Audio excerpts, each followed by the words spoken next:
Saskatoon, Saskatchewan, a picturesque city on the Canadian prairies. But the city's first responders are some of the busiest in the country. The men and women of Saskatoon's MD ambulance respond to 30,000 emergency calls per year. These are the stories of the paramedics who race through the streets to answer the call.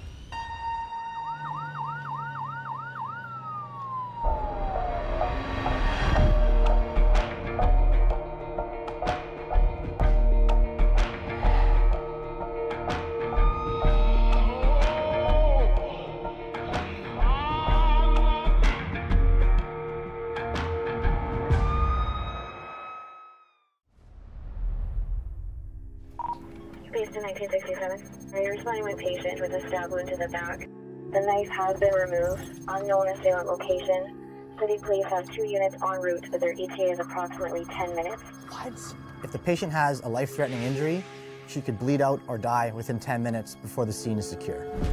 10-4, we copy the details. Are we staging for this? It is unknown assailant location. You may choose to stage. Staging is when we're waiting for the police to get on scene to make sure it's safe before we can get in there and treat the patient. Go in, there's so many of us. Check it out, yeah. A stab wound to the box, we want to get there ASAP.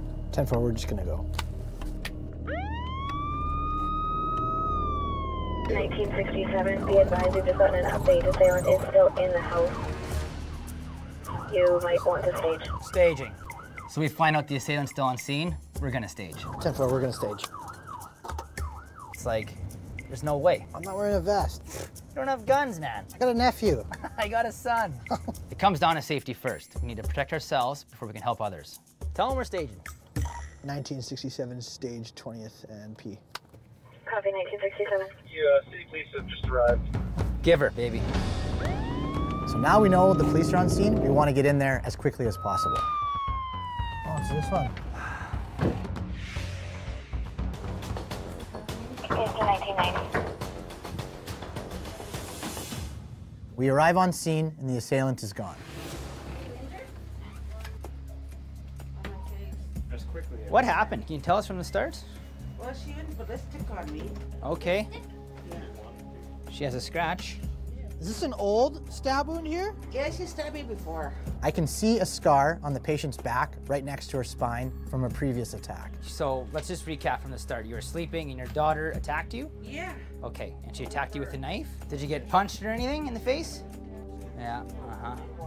Were you knocked unconscious by the punches? Well, I tried to fight back. Okay. The injury to the patient's back doesn't appear serious, but she has been assaulted and punched in the head numerous times. Okay, so what do you want to do? I want her arrested. That's a police thing. Do you want to come to the hospital with us? No, I don't want to have to. Actually, so the call came in a 911 priority 1 coding, which means there is a violent crime in progress. The complainant is the mother of an adult female who assaulted her mom by stabbing her in the back with a knife. That was the information that we had. We'll fan out from here and look for our suspect. She wasn't at scene when we arrived. It sounds like this mother-daughter relationship, there's been a few issues that have been going on here, and she's been stabbed in the past, assaulted tonight. It sounds like they have a few things to work out. My mom would lay the boots to me if I ever tried to step out of line like that. Get the wooden spoon. Oh, yeah.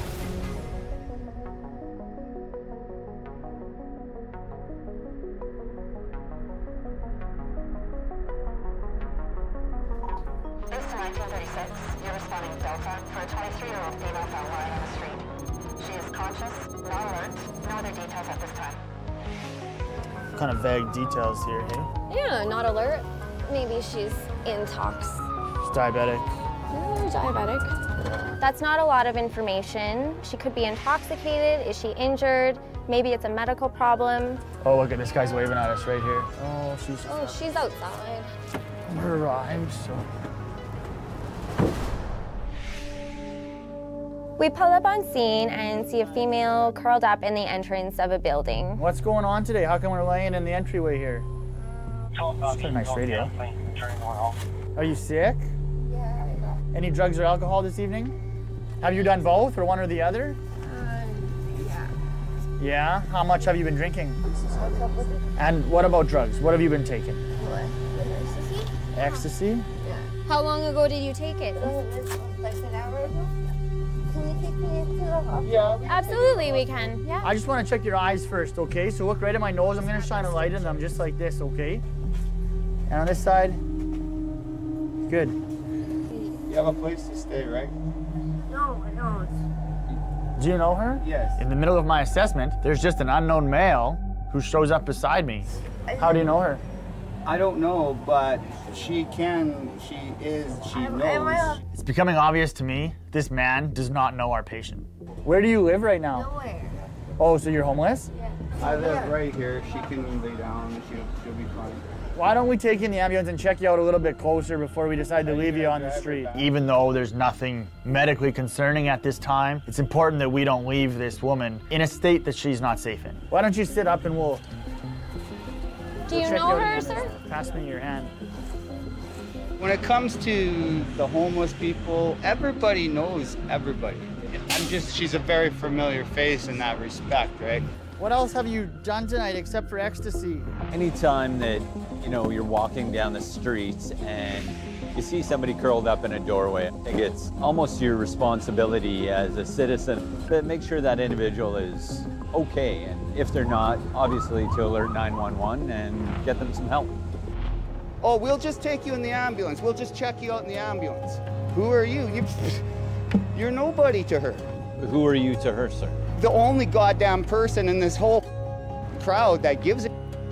I know her. She's a familiar face. Is anybody gonna take responsibility for her well-being after they make sure she's okay at the hospital? Who's gonna? Are you? Yeah, I'm sure we'll both survive it. No thanks to any goddamn help from you.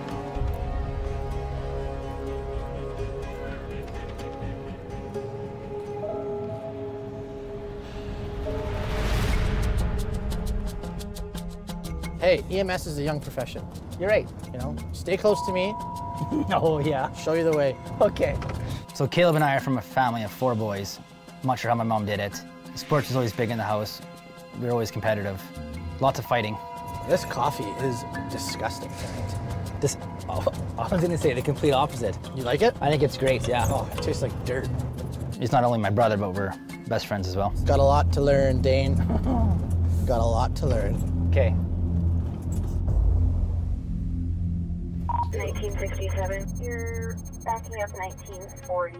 They responded for a stabbing. There's now a second patient there. So it's not a stabbing? Patient's approximately 20-year-old female who may have taken a overdose. We're going for some kind of domestic dispute. There's a truck on scene treating a patient who's been stabbed. And we're going for a second patient who's overdosed. So this girl, I don't even know how old she is. She's wasted drunk. Yeah. She's got a history of suicidal. Just smells like liquor in here. And these were filled on the 11th. Okay. 60 tabs, and there's only 18 left for propranolol. We're told this patient took propranolol, roughly 40 tabs. This could have serious cardiac effects. This was a domestic assault sort of thing. So it sounds like there is some kind of altercation that took place. She stabbed a relative, and that person is now being treated by another unit. Come on, keep coming. Yeah. Keep coming. You're okay. I need answers to how many pills she took and when she took them. You can be honest, it's okay. How much pills did you take? Oh my God, nobody understands. She's obviously upset, she's intoxicated, and we're not getting any answers. Yes, we need to. No! I feel I have to be assertive with her because she potentially ingested a lethal dose of these pills. I'm trying to ask you some simple questions, and if you could give me some simple answers. Okay, thank you. Hello, Poison Center. Hi, Poison Center. My name is Dane. I'm a paramedic in Saskatoon, and I just wanted to run a case by you here tonight. I'm just putting these on your chest to check your heart out. Remember when I told you that? In every overdose, we try to do a 12-lead ECG so we can monitor the patient's heartbeat. I don't want to be like this. That's a pretty high dosage. What you'll be looking for is a big blood pressure drop, decreased heart rate, and possibly seizures. Look at this. Okay, great. All right, thanks a lot. Okay, bye-bye. You have pills in your bra. Yeah, I know. Oh, there's a ton. I discover she has a lot of pills stuffed in her bra. I need a serious answer. I don't know. So what, did you take a handful? Did you take any? So it's a relief, but it's also frustrating because she's not being completely honest with us. The pills that you said you took can be very dangerous to your heart. We're gonna transport her to the hospital. where she can be medically cleared, and once she's sober, hopefully she can speak with someone who can help her.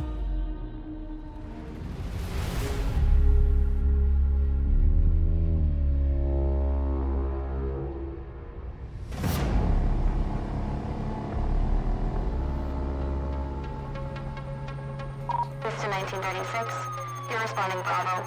Truck versus tree. City police are en route. All other information unknown. So just one patient in there? Just says truck versus tree, single vehicle.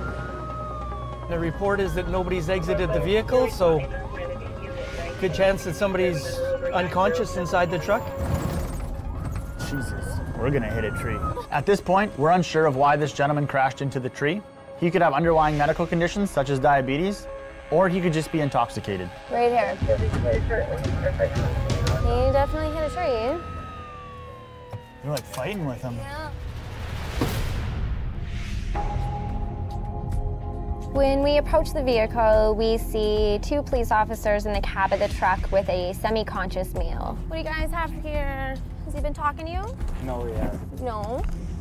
So Callie, there's no real impact here. It looks like he just kind of rolled up on it against the tree. Can you talk? We're the paramedics. Tell me your name. Can you? Hey. Just relax. Just. All of a sudden, the patient wakes up agitated. They almost kicked me. Of course, I don't like it when patients kick me, but a lot of times they don't really know what they're doing. Okay.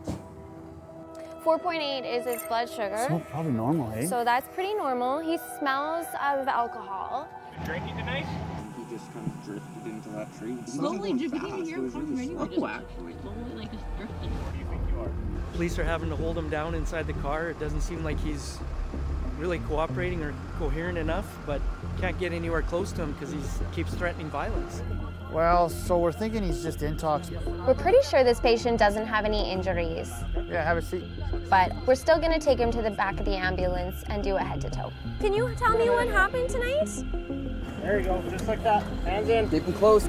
Yeah, he was slouched over, like I was banging on the window and he was tossing over. Slouched over to the passenger side? Yeah. You don't feel any sign of trauma on him? No, there's not a scratch. There's no alcohol evidence in the truck, but you can kind of smell it just from him being in there. I think this guy's very lucky. I think the community's very lucky. He's pretty intoxicated. So the fact that nobody got hurt, nobody's injured, and there's no real damage to any, properties, houses, other vehicles Hang on that yellow bar. is pretty miraculous in itself. So kind of a rough call with a happy ending. I think it's like any career. It's important to leave work at work and have your home life separate from your work life. We always try to compartmentalize everything that we see and do. There are those certain calls that you just can't help but take home with you. I think it's just based on your own personal experience. Keep breathing, you're doing good. Those emotions just don't go anywhere and they build up and build up. If you're actually struggling with something, it's important to seek out the proper help. Some guys think they've got a full 100% seal on it. I don't think that's possible, though. 1967, it says Charlie responds. They're responding for a 59-year-old male patient having diabetic issues, not alert, not breathing normally.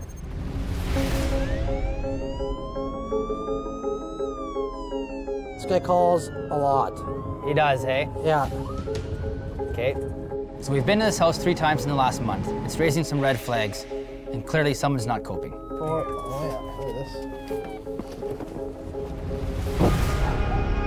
So we arrive on scene, and my initial impression is the porch is barricaded. Hey! There's dogs barking, some guy's yelling. You want to phone the police here? We're having a situation. Let's get backup. You need the police? Yes. There's 2 people arguing on the front step. For trouble like you, I don't care. These are potential scene safety issues. 75 to base. The residents here are requesting code 8, please. We got a guy in distress up here, okay? I know, He's trying to have a drunken party. There's some issues happening here. We're in for a doozy.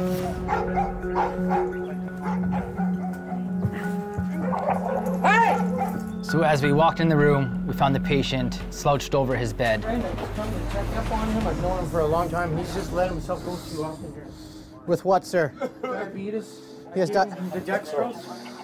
Watch, because there's cockroaches. Watch. You got some cockroaches? There. Yeah. Couple mouse traps, so watch out for those. The patient's friend, he called 911, and he gave us a good background of what was happening.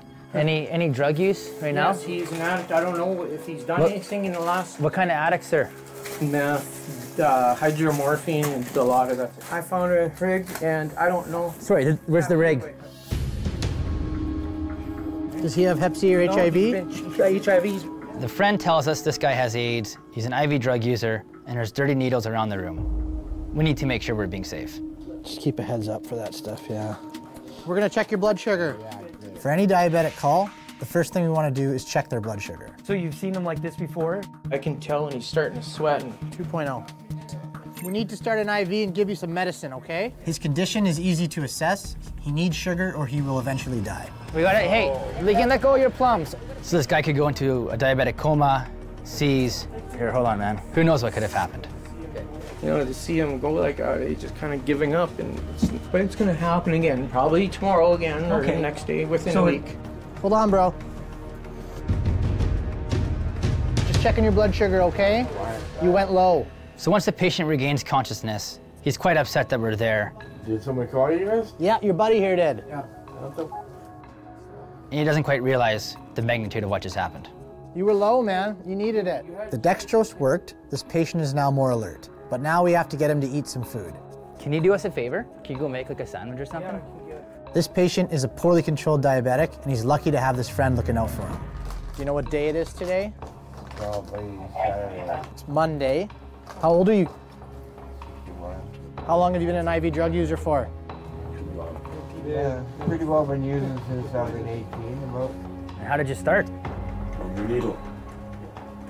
This guy's been suffering from addiction his whole life. He's been shooting IV drugs since he's been 17. He's 61. I'll take that. Sit up there, boss. Right on. And it's tough to see people at that low point in their lives. That'll get your sugars up. I got some water in that bottle. Yeah? In this bottle here? This stuff? Yeah? There's an orange pop bottle on the floor, and the patient wants to drink it. You want to drink that? But it looks like a urine bottle. Okay. Dan, give it a sniff. Luckily, it was just water. You just told me to sniff it, and I listened to you. I'm not sure why. God. What's with his right foot, Dane? Like, is that... Oh, great, yeah. I don't know. Is that from your diabetes? So, how do you control your diabetes? I take cocaine, I take down, I take speed, whatever I can afford. This guy's not too concerned with his health. He's a ticking time bomb. That's what I mean. Like, maybe we should go speak with a doctor so they can... I don't need to go. So you're not gonna come with us to the hospital, eh? No, I'm not. No matter what we say, I'm sure? That's right. All right. He's given up. But in the end, there's still a person who's struggling with addiction, and it's tough to see. You gotta take care of yourself, man.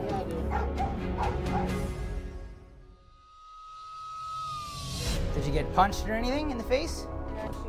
Regarding the call from the start of the night where the daughter attacked her mother, Okay, so what do you want to do? I want to arrest this the two remain estranged, and the mother says she wants to leave the city. You can be honest, it's okay. How much pills did you take? On the overdose call we treated earlier on in the night, I don't know what's happening. she wants to thank the hospital staff and the paramedics. She says she's doing much better now and is off her prescription. She wants to share her story so that someone else in her situation can see that they can turn their life around. Oh, we'll just take you in the ambulance. We'll just check you out in the ambulance. The man who wanted us to turn our patient over to him actually showed up to the hospital, tried to gain access to the patient's room, but was denied by hospital staff.